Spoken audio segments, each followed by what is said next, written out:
దిమ్మ తిరిగి mind block అవుతుందో ఆ వ్యక్తి పేరు చెప్పాలా మీరు. అదేవిధంగా మన రాష్ట్ర ముఖ్యమంత్రి గారు 4వసారి ముఖ్యమంత్రి, ఈయన కూడా దెబ్బ కొడితే దిమ్మ తిరుగుతుంది. కాబట్టి ఈ రాష్ట్రానికి ముఖ్యమంత్రి ఎవరు? దెబ్బ కొట్టే ముఖ్యమంత్రి. గట్టిగా చెప్పాలా, మళ్ళీ చెప్పాలా? ఈ పరిస్థితులు ఉన్నాయనే విషయం వాస్తవంగా జగన్మోహన్ రెడ్డికి బుద్ధి చెప్పాల్సిన అవసరం ఉందనే విషయం మీరు హృదయపూర్వకంగా ఒప్పుకుంటారా లేదా? 2 చేతులు బిగించి చెప్పాలా? మేము ఆ జగన్కు చెక్కు చెప్తాం. ఈ రాయలసీమ స్టీల్ ఫ్యాక్టరీతో పాటు రాయలసీమలో అన్ని విషయాల్లో మేము ముందంజ ఉండి ఈ యొక్క కూటమి ప్రభుత్వానికి మళ్లీ తిరిగి అధికారంలోకి వచ్చేదానికోసం మన భూపేశ్ రెడ్డి ఒక 64,000 ఓట్లతో మాత్రమే ఓడిపోయినాడు. భూపేశ్ రెడ్డికి తిరిగి అవకాశం ఇవ్వాల్సిన అవసరం ఉందే లేదా? చెప్పాలి గట్టిగా. ఎన్ని విషయాల్లో సంక్షేమం బీజేపీ పాలిత రాష్ట్రాల కంటే ఎక్కువ సంక్షేమం ఉండేది ఈ రాష్ట్రంలో. 4,000 పెన్షన్, 6,000, 10,000, 15,000 రూపాయల పెన్షన్.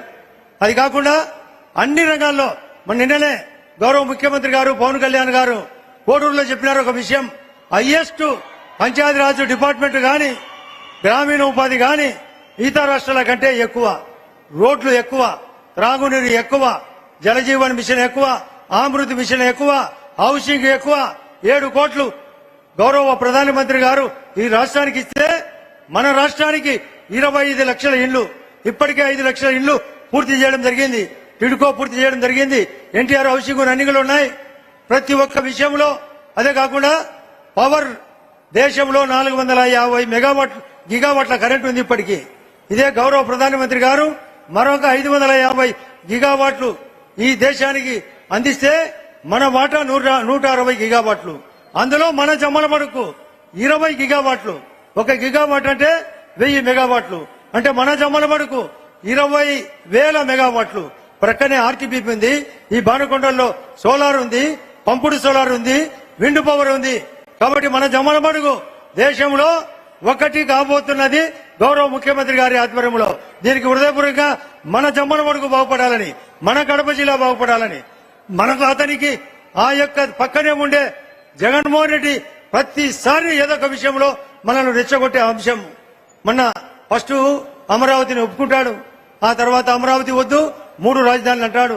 లేదు ఇప్పుడు గన్ను జగను మావిగన్ అంటాడు. ఈ మావిగన్ అనే పదానికి మొన్ననే ఛాలెంజ్ చేసి చెప్పినాడు, మన అమరావతికి ఓటేస్తారా ఆ మావిగన్ ఓటేస్తారా?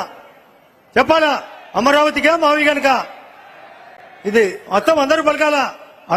మావిగనక అమరావతిగా? ఇది మన రాయలసీమ. మన ఇప్పుడే జిందాల్ గారు మాట్లాడినప్పుడు మనలో రాయి ఉంది, గట్టి రాయి ఉంది, గట్టి సంకల్పం ఉంది, ఈ ఉక్కు సంకల్పం ఉంది, మన మనసు ప్రేమ ఉంది. కానీ అటువంటి దరిద్రుడైతే ఉండకూడదు. అతను వివేకానంద రెడ్డి గారిని అతనే స్వయంగా చంపించి మేము చంద్రబాబు నాయుడు గారు చెప్పినట్లు మేము పోయి చంపినట్లు. ఇటువంటి వ్యక్తి అవసరమా ఈ రాజకీయాలకు? చెప్పాలా వద్దనే విషయం చెప్పాలా, గట్టిగా చెప్పాలా?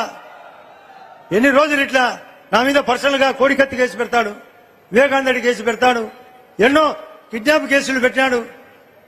మరియు నేను ఎవరో ఒక ఆయన నారాయణ అతన్ని నేను కిడ్నాప్ చేసినట్టు పెడతాడు. గౌరవ సిబిఐ ఎంక్వైరీ చేసింది. ఆయన సార్ ఒకటే విషయం, అతను ఎంత సంకల్పం అంటే అతను సానుభూతి కోసం కోడికత్తి డ్రామా, మరొకటి వివేకానంద రెడ్డి డ్రామా. అంటే వివేకానంద రెడ్డిది గుండెపోటు, ఫస్ట్ ఏమో కత్తిపోటు, రెండోదేమో వివేకానంద రెడ్డి పోటు, వాళ్ళ అవినాష్ రెడ్డికి బెయిల్ కోసం వాళ్ళ అమ్మకు గుండెపోటు కర్నూలులో, నాలుగోది ఎలక్షన్ల సందర్భంగా రేపపోటు, ఇప్పుడు చెప్పే పోటు వెన్నుపోటు. నువ్వు పొడిచేది పోటు, నువ్వు వెన్నుపోటు పొడుస్తానే ఉంటావు ఈ ప్రజలకు. నేను బటన్ నొక్కినా అంటే నువ్వు బటర్ తినేది మా వాళ్ళకందరికీ తెలియదా? బటర్ తిన్నావు, బటర్ మిల్క్ పోసినావు, అయ్యి నీళ్లు పోసి. ఇది ఎవరికి తెలియదు నీ రాజకీయం.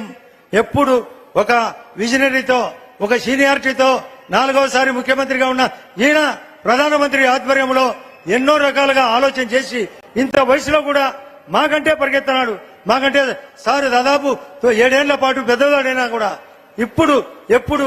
ఇప్పుడు యోగా క్లాస్ చేసుకుంటూ ప్రతి ఒక్క విషయం చేసుకుంటూ అన్ని రకాలుగా అమరావతి కట్టేటప్పుడు గాని పోలవరానికి సెంట్రల్ గవర్నమెంట్ పుష్కరానికి నాటికి పుష్కర నిధులతో పుష్కర ప్రధానమంత్రి పోలవరం అంటూ వస్తే మన గండికోటకు మన మైలవరానికి మన యొక్క పెన్నా నదికి మన కొప్పర్తికి మన కడపకు మన గాలేరు నగరికి అవసరం ఉందా లేదా? పోలవరం అవసరం ఉందా లేదా? పోలవరంతో పాటు ఆయన చెప్తున్నాడు, నేను పోలవరంతో పాటు కృష్ణా నదిని, గోదావరి నదిని, గంగా కావేరిని కలిపే బాధ్యత నాదేని. అటువంటి ముఖ్యమంత్రి గారు కావాలన్నా ఏది తెలియకుండా ప్రతిరోజు ఏదో ఒకటి కుక్క మురిగినట్టు మురిగే జగన్మోహన్ రెడ్డి కావాలన్నా మనందరూ ప్రజలు ముఖ్యమంత్రి గారి స్వాగతం పలికి చెప్పాలా? మనకు అవసరమా లేదా? ఇటువంటి ముఖ్యమంత్రి అవసరమా లేదా? ఈ కూటమి ప్రభుత్వం అవసరమా లేదా? మా మాధవ్ గారు ఉన్నారు, చాలా విషయాలు చెప్తాడు. శ్రీనివాస వర్మ గారు ఉన్నారు, మంత్రులందరూ ఉన్నారు, చాలా విషయాలు మాట్లాడాలా. చివరిగా సార్ మా అందరి తరఫున